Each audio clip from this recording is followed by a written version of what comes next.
우리가 예. 흥미진진한 이야기를 했었어요. 예. 저번 시간에 그 책 이름이 초예측 부의 미래.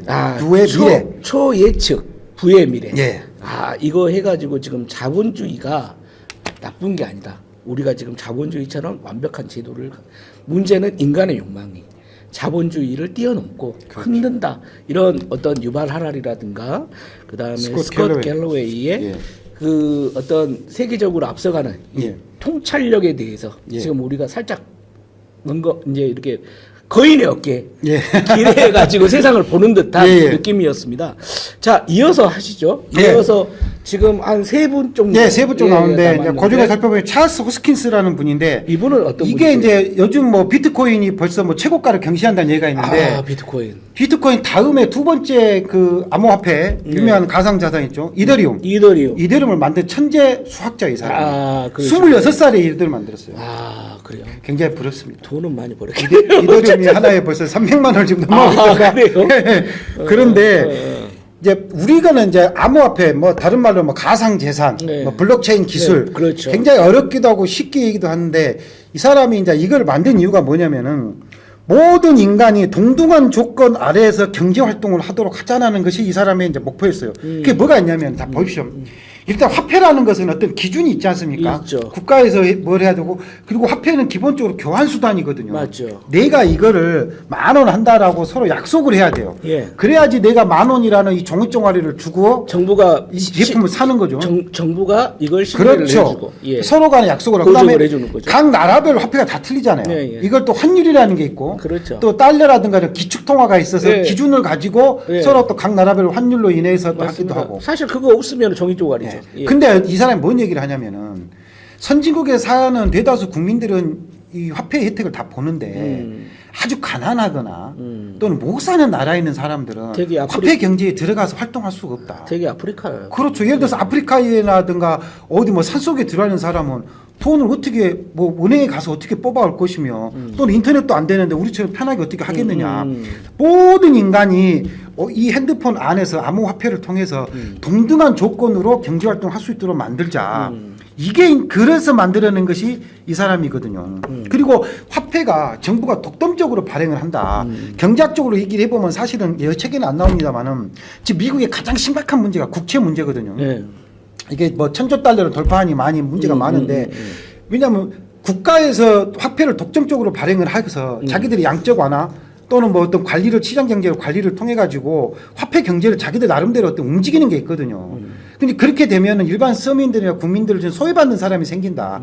그렇지 않기 위해서 암호화폐가 만들어지면은 인터넷상에서 전 세계가 동일하게 다 조건으로 움직일 수가 있다. 종이 화폐가 아니라 인터넷상으로 그렇죠. 운영되는 그렇죠. 보편적. 그러니까 특정한 국가라든가 특정한 정치인이라든가 어떤 사람의 의도에 움직여서 화폐 경제가 움직여지는 게 아니다. 환율이라든가 금리라든가 이게 상관없이 전 세계가 동일한 조건으로 아프리카의 어떤 그 아주 뭐 사는 어느 누구든 또는 히말라야에 사는 누구든 미국의 뭐 월가에 사는 누구든지 간에 동일한 조건으로 움직일 수가 있다. 가지고 그렇죠. 그 다음에 또 하나가 이제 블록체인 기술이죠. 이거 하나 뭐냐면 프라이버시.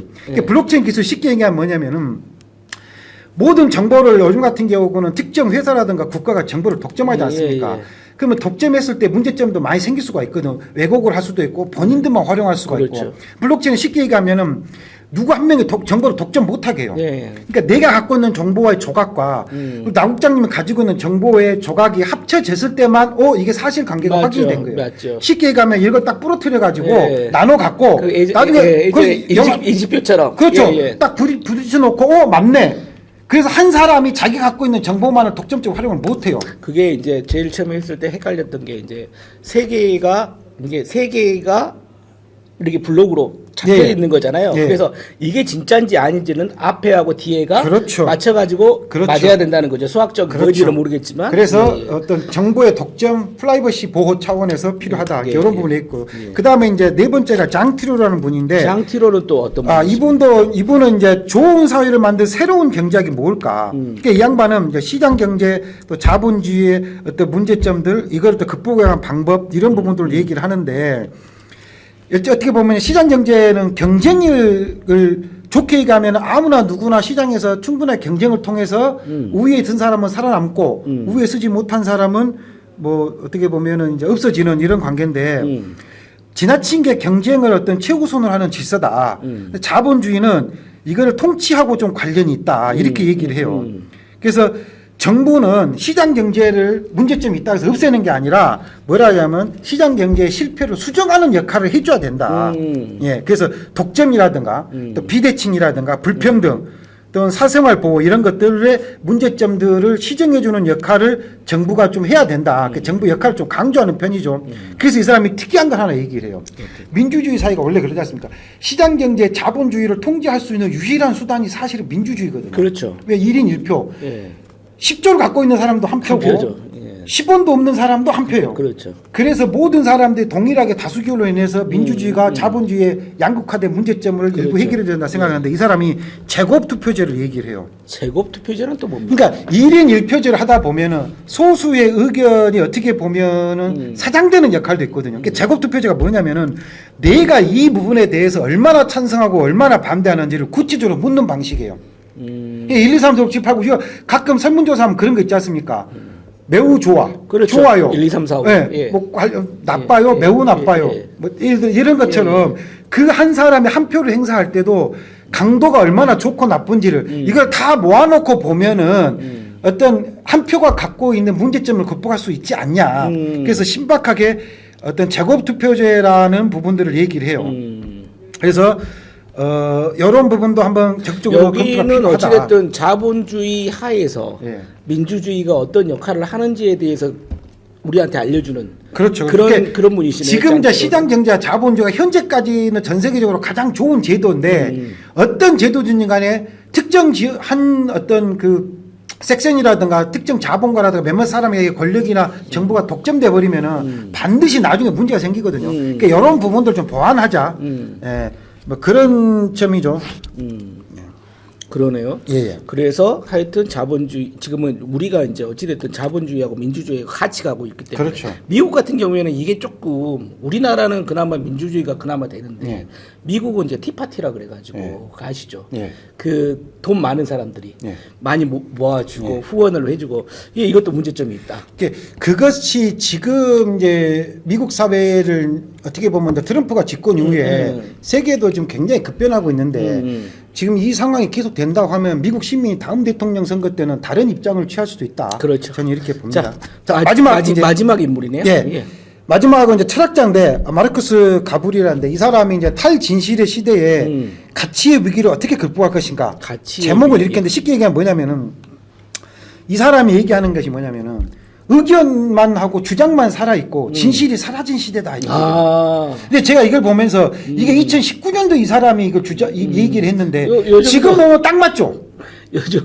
요즘 청문회라든가 네. 국민의힘 보면 딱 네. 맞네요. 도대체 진실, 사실 이건 다 없어지고 말도 안 되는 억지 주장 주장. 그리고 아주 100가지 진실 중에서 한 가지만 가지고 그게 100%인 것처럼 해서 과장 왜곡해가지고 이런 주장과 의견만 남부하고 진실이 사라진 시대. 그러니까 자꾸 어떤 타협과 포용 없이 무조건 대립만 하고 갈등만 유발하는 시대. 오. 이 사람이 그거를 2019년도에 지적을 했거든요. 대단하네요. 그래서 탈진실의 시대. 인터넷은 절대 중립적이지 않다 그래요. 그 말이 맞아요. 편향성이 있죠. 그렇죠. 예, 예. 그러니까 유튜브 같은 경우도 와. 보면은 자기 쪽에 관련되어 있는 알고리즘에서 그것만 계속 보는 사람들은 뇌가 중독이 되잖아요. 이쪽 윤석열이처럼. 윤석열 네. 케이스인데. 말도 안 되는 유튜버들이 예. 억지 주장을 갖고 그게 진짜 사실인 것처럼 뇌가 그렇게 생각을 해가지고 억지 주장을 해요. 예. 그리고 정확한 팩트 진실을 얘기하면 그게 아니다 그래요. 예.